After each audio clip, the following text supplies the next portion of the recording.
Jean-Paul Sartre is often described as a philosopher of crisis, a thinker forged in war, occupation, ideological struggle, and moral catastrophe. Because those events feel distant, Sartre is sometimes treated as historically interesting but philosophically obsolete. This judgment is premature. What Sartre confronted has not disappeared. It has mutated. Sartre did not write primarily about fascism, communism, or mid-century politics. He wrote about responsibility under pressure, about what happens when individuals are forced to choose in situations they did not design, under conditions they cannot fully control, with consequences they cannot escape. That condition defines modern life. Today's world is saturated with information, opinion, and moral demand. We are constantly addressed as agents, urged to take positions, signal values, align with causes, condemn enemies, and remain visible.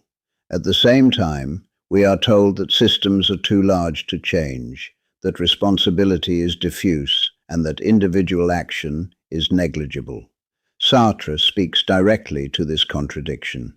He insists that responsibility does not disappear because it is uncomfortable, inconvenient, or overwhelming. The fact that circumstances are unjust does not absolve us of choice, it intensifies it. This is why Sartre remains unsettling.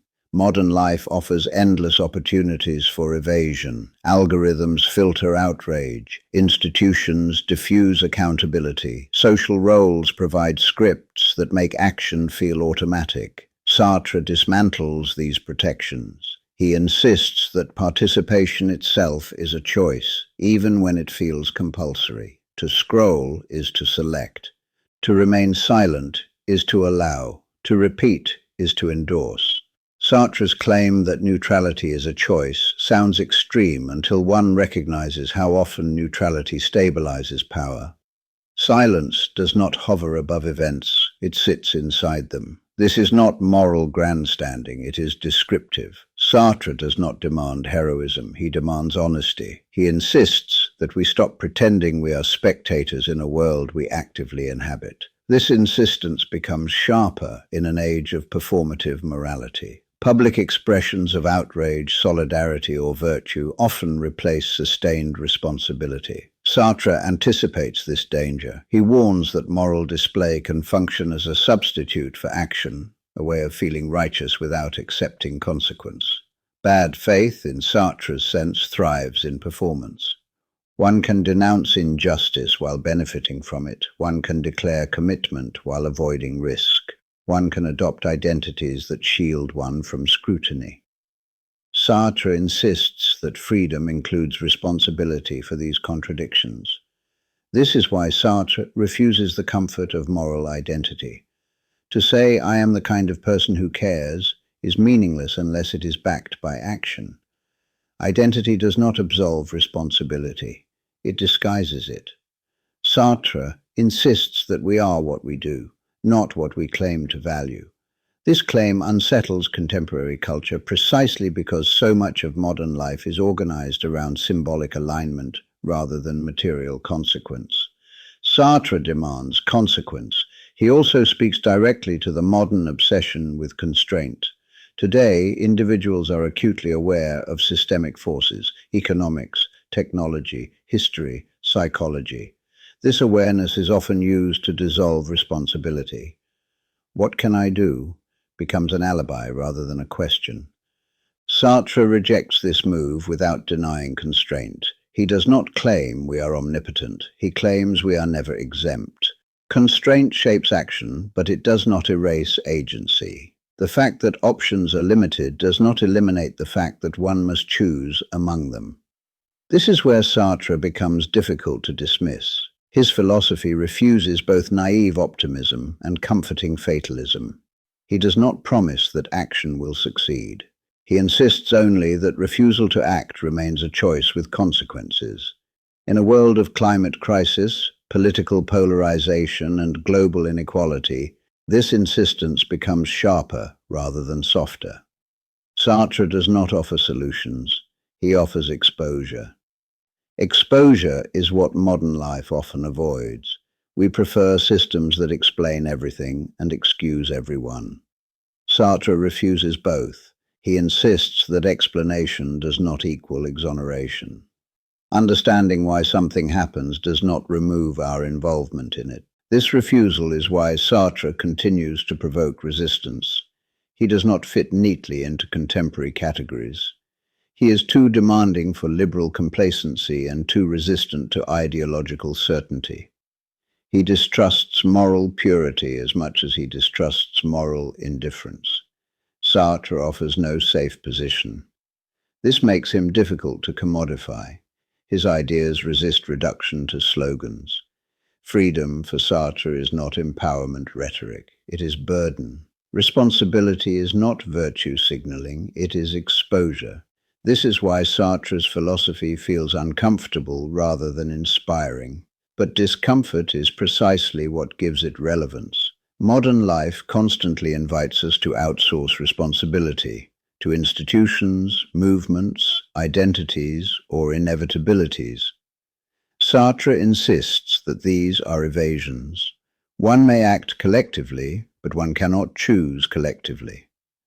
Choice always remains personal. This does not isolate individuals.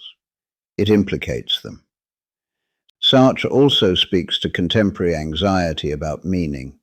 In a secular, fragmented world, meaning is no longer given. Many respond by clinging to identities, ideologies, or narratives that promise certainty.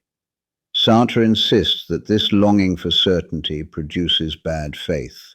Meaning, for Sartre, is not found. It is made and maintained without guarantees.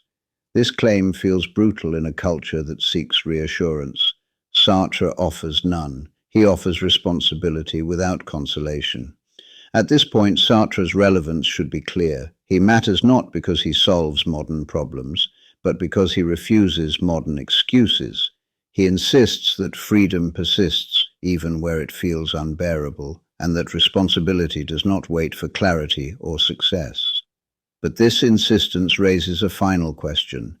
If Sartre still matters, how should we live with his demands today? What does responsibility look like in a world he never lived to see? A world of digital life, symbolic politics, and global consequence. If Jean-Paul Sartre still matters today, it is not because his conclusions can be imported wholesale into the present. It is because the structure of the problems he diagnosed has intensified, not diminished. Modern life reproduces Sartrean dilemmas at scale, while simultaneously offering more sophisticated ways to evade them. Sartre matters because the conditions for bad faith have multiplied. In Sartre's time, evasion often took the form of social roles, ideologies, or appeals to history. Today, evasion is embedded in systems. Responsibility is diluted across platforms, institutions, algorithms, and collectives. No one decides, everyone participates, and consequences appear detached from agency. Sartre's philosophy cuts directly against this diffusion. He insists that responsibility does not vanish because it is distributed. Participation remains participation even when it is indirect. One does not need to control outcomes to be implicated in them. One only needs to act, repeat, consume, or remain silent. This is why Sartre feels uncomfortably contemporary. Modern political life encourages constant moral signaling with minimal consequence. One is encouraged to express outrage, solidarity, or alignment publicly while remaining materially unchanged. Sartre anticipated this danger. He warns that expression without commitment becomes performance, and performance becomes a substitute for responsibility. Bad faith thrives here. One can feel morally active while remaining practically inert. Sartre insists that this is not neutrality. It is a form of choice, one that preserves comfort while allowing injustice to continue. This insistence becomes sharper in digital life. Online spaces collapse distance between action and expression. Words circulate faster than consequences. Sartre's claim that speech is action becomes literal. To speak is to intervene. To repeat is to amplify. To withdraw is to allow. Yet digital culture also encourages disavowal. One can always claim irony, detachment, or lack of intent. Sartre dismantles these defenses. Intent does not erase consequence. Meaning escapes us once our words enter the world. This is why Sartre remains unsettling in an age obsessed with disclaimers. Sartre also speaks directly to contemporary identity politics, not as rejection, but as challenge. Identity can clarify injustice, but it can also become a shelter. Sartre insists that identity does not absolve responsibility. One cannot outsource action to who one is. To say, "This is who I am," is not yet to say, "This is what I do." Sartre's philosophy is hostile to moral innocence grounded in identity. He insists that responsibility tracks action, not belonging. This does not deny structural injustice. It prevents it from becoming an alibi. This position is uncomfortable precisely because it refuses exemption. No one gets a pass. Sartre also matters today because he refuses the comfort of despair. Modern discourse oscillates between moral panic and fatalism. Problems are framed as too vast to solve, too entrenched to confront, or too complex to assign responsibility. Sartre refuses this oscillation. He insists that acknowledging difficulty does not eliminate obligation. The fact that one action will not fix everything does not make it meaningless. This insistence resists a pervasive modern temptation to confuse scale with absolution. Sartre insists that responsibility operates locally, situationally, and imperfectly. One is not responsible for everything, but one is responsible for something, always. This is why Sartre rejects the fantasy of moral purity. Purity promises exemption from compromise. Sartre insists that compromise is unavoidable. The question is not whether one will be compromised, but whether one will own that compromise rather than disguise it as necessity. This insight remains brutally relevant. Modern politics rewards certainty, moral clarity, and absolute positions. Sartre insists that such clarity is often dishonest. Ethical life is murky, conflictual, and unresolved. To pretend otherwise is to lie to oneself. Sartre matters because he refuses to let ethics become theatre. He also matters because he refuses to let suffering become abstract. Sartre's insistence on engagement is often caricatured as ideological zeal. In fact, it is grounded in a simple claim that suffering counts morally and that distance does not erase implication. One cannot live comfortably off the benefits of injustice while denouncing it rhetorically. This claim is uncomfortable in a globalized world where consumption is detached from production and harm is outsourced invisibly. Sartre insists that invisibility does not absolve responsibility. Ignorance can be chosen. This does not mean Sartre offers a blueprint for ethical life today. He offers something harder, a refusal of excuses. He dismantles the narratives that allow individuals to feel morally intact while remaining practically inert. This refusal explains why Sartre is often disliked. He does not flatter. He does not reassure. He does not provide moral shortcuts. He insists that freedom is not empowerment rhetoric, but exposure. To be free is to be answerable without shelter. This insistence becomes even more relevant as modern life accelerates. Speed encourages reaction rather than reflection. Sartre insists on responsibility, even in reaction. One cannot say, "Things move too fast," and be absolved. Action taken under pressure is still action. Pressure does not remove responsibility. It reveals it. Sartre also remains relevant because he refuses the fantasy of final answers. Many contemporary ideologies promise closure, the right framework, the correct alignment, the winning narrative. Sartre insists that ethical life has no closure. Responsibility renews itself with every situation. This refusal of finality frustrates systems that want loyalty rather than judgment. Sartre refuses loyalty without critique. He insists that commitment does not end responsibility, it intensifies it.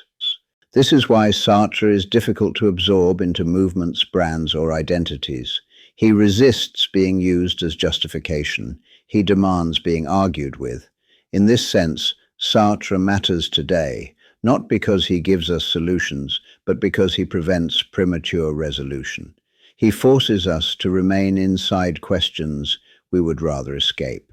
What do we owe when action harms as well as helps? When does restraint become complicity? When does engagement become justification?